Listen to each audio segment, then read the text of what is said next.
Please stand for the Pledge of Allegiance.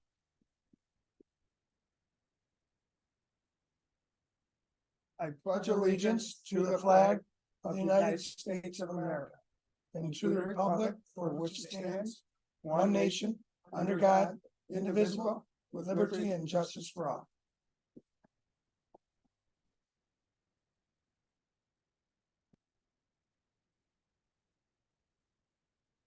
Public hearing, code of conduct? No one? Privilege of the floor. Does anyone like to speak? Okay.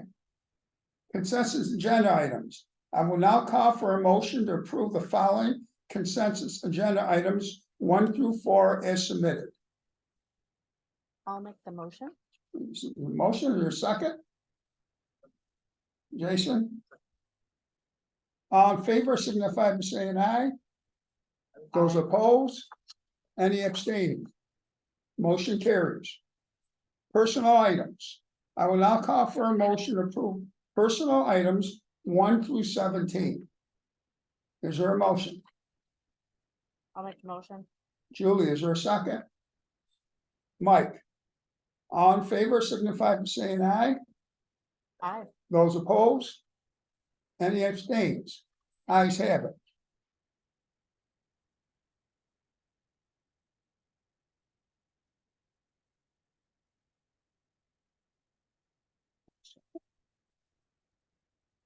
Standing committees, anything on the capital project committee, Dan?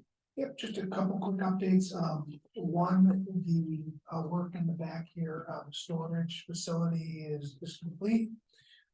We're actually doing some additional and cleaning up some work on the Colonial Village roof. So they expect to be done with that before the bad weather gets here.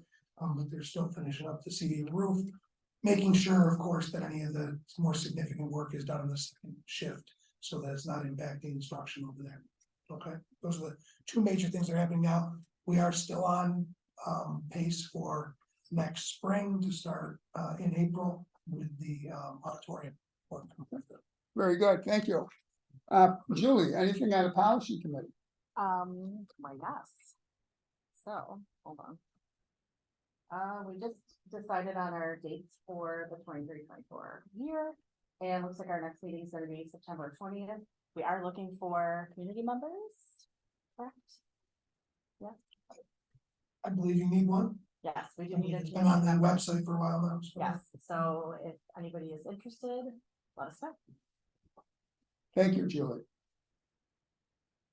Nothing for the president. Superintendent's report. Okay, a few things. Let's start with Tom. Any updates on hiring? Thank you. We started out the year very well. Again, very well positioned for delivery of instruction and in all of our areas, so food service and transportation. We are still a little bit light with drivers. We'd like to hire 9 to 10 more drivers. Certainly that's an area of focus for us and will continue to be.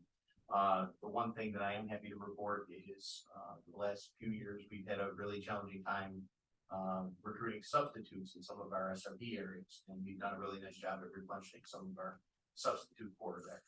And that's certainly encouraging news that certain people want to be a part of that field and work here, and happy to report that we fully staffed on the educational side. So some really nice news there. Thank you. Thank you. Thank you, Tom. Prior to the board meeting, so the board could see, we had the 2022-2023 engagement activities that had taken place in our schools. It was a nice sampling of all the different things that happened in schools. We are going to get that up on our website, and we played that on opening day for our staff as they were coming into the auditorium. Just this kind of reminder to all the things that that we stand for here at Niagara Whitfield. And there's many activities, so we look forward to those going on again this year and always adding some. Next, and this is really exciting to me.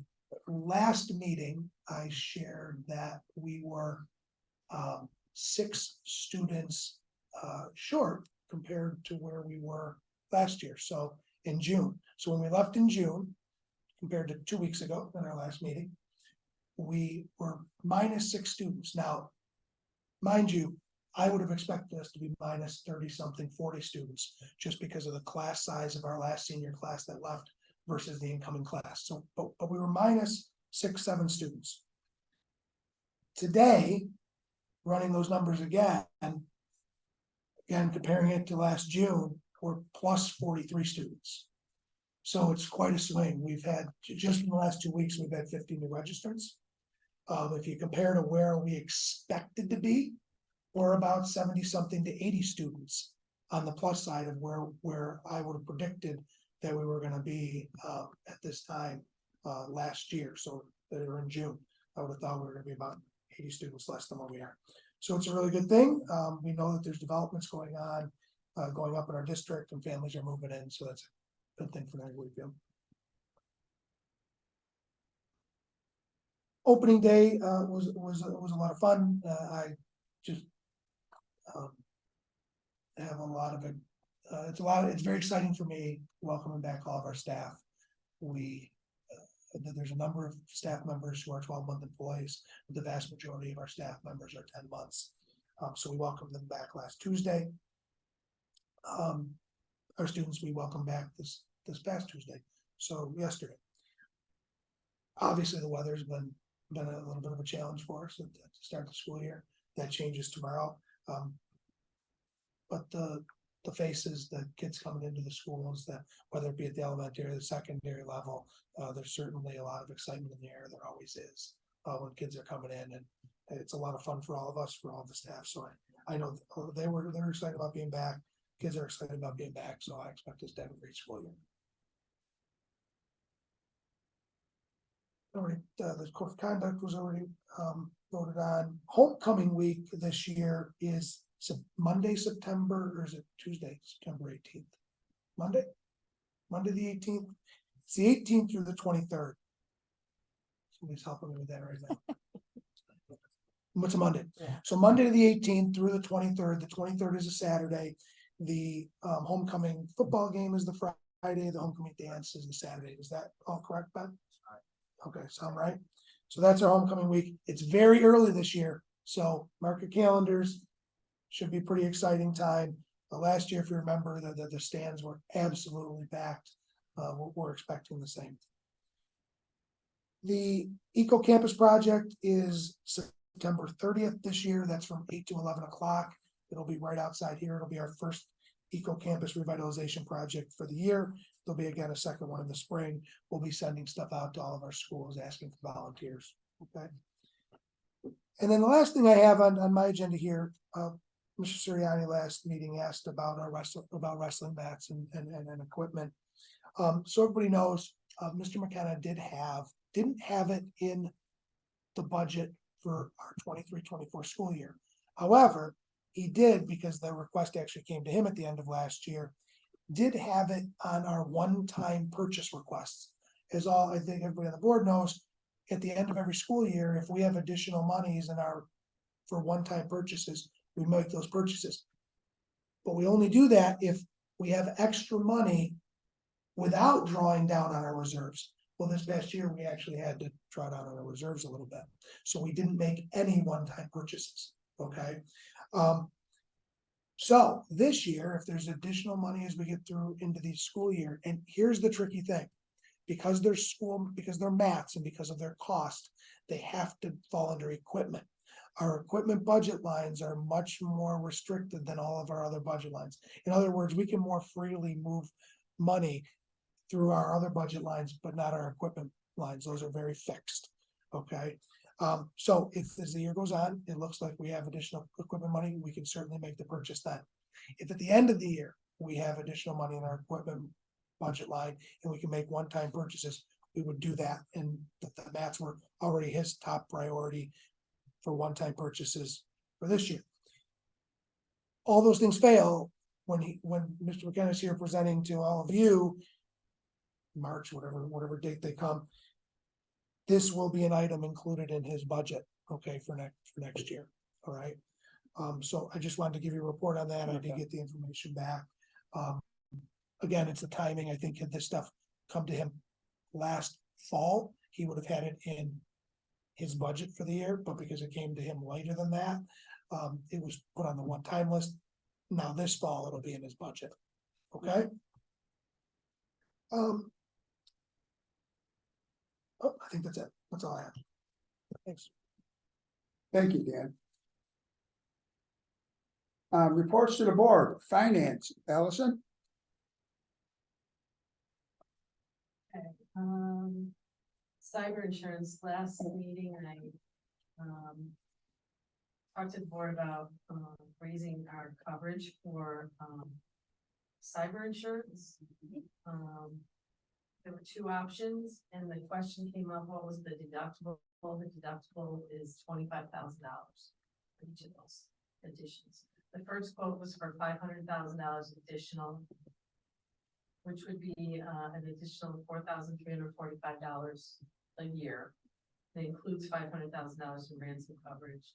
Currently, we have a $50,000 limit with a $10,000 deductible. The second quote was for $1 million in annual aggregate coverage for a total of $7,585 in increase. And that also includes $1 million in ransom coverage. I do get some more information from the insurance company. From the underwriters, they talk about, if we separate the education sector from large and medium-sized businesses, the average cost of a data breach is between $1 million and $2 million, as opposed to $4 million posted by big tech companies. That figure, though, doesn't include things like making improvements to the system after a breach. Ransomware, phishing scams, and denial of service accounted for the majority of most attacks against public schools. Cyber insurance underwriters have seen claims activity increase in both severity and frequency over the past 5 years. Even if the school district refuses to pay the ransom amount to the cyber criminal, the cost to recreate and restore lost data can easily reach 7 figures. The NYSER cyber insurance policy provides $1 million in coverage limits for computer attack and data breach. However, there's a limit of $50,000 for ransomware expenses and no coverage for hardware or pre and post loss remediation. A supplemental cyber insurance policy will provide additional limits for these cyber events, including media liability coverage and reputational harm. So I would ask if the board would approve I would recommend that second quote for $1 million in additional coverage for $7,585 extra, just from what they told me. And if the board's okay with that, then I move ahead with that coverage. So you asking for a motion? Jen, you want Yes, to I move on would to tonight? recommend, yeah, I would recommend. Okay. And here, and one more thing I would add is, you heard that figure being 2 for like a size like us as opposed to 4 million. I think right now, because we're already in a budget year, we do the million, and we might have to look even for next year to even look to bump that sort of thing up if they continue to offer, an increased amount for us. But I do think that's probably very real. We know Buffalo got hit pretty hard when it happened to them, so yes. Okay. I'd like to get a motion to take Allison's recommendation and increase the insurance. Did you want me, give me the number or anything do I need for the motion? Will be for the $1 million in additional aggregate coverage for an additional $7,585. To increase it to $1 million with an increased cost of $7,500. Is there a motion to accept that? Mike Lee, is there a second? I'll second. Second. All in favor, signify by saying aye. Aye. Aye. Those opposed? Abstain. Ayes have it. Thank you. Firefighters exemption, Allison. Yeah, I did contact Niagara County again to see if they had any additional information. John Shoemaker specifically.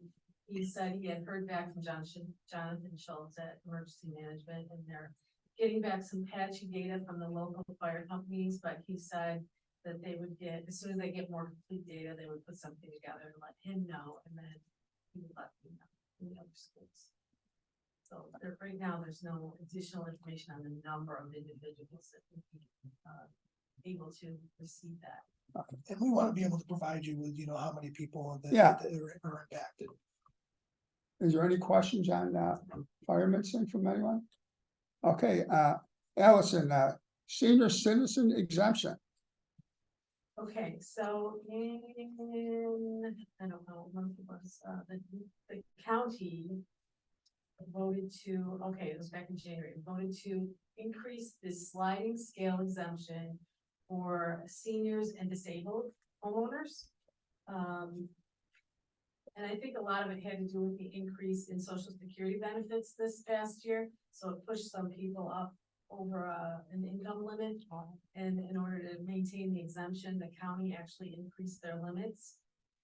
So, I did a little research today and talked to or emailed the other districts to see if anybody else in Niagara County actually increased their limits, and I got all the responses back, actually. The only two districts in Niagara County that said that they increased their limits were Star Point and Roy Hart. Newport did not, Wilson did not, Lockport did not, Barker did not, North Tonawanda did not, Newfane did not, Niagara Falls did not.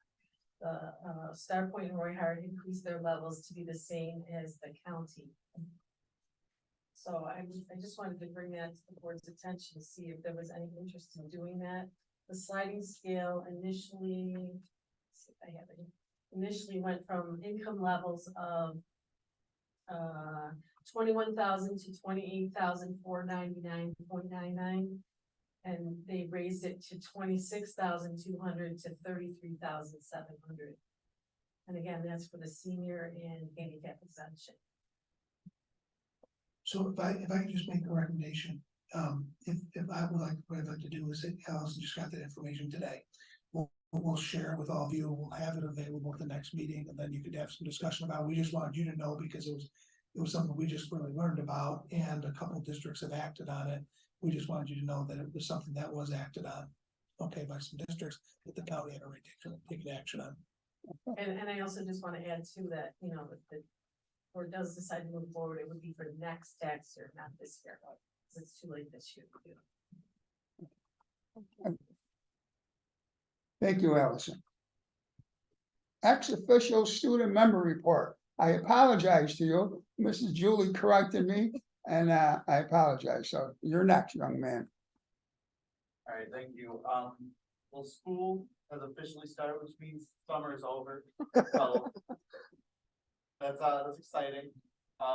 It was very nice seeing everybody back, the faculty and the students.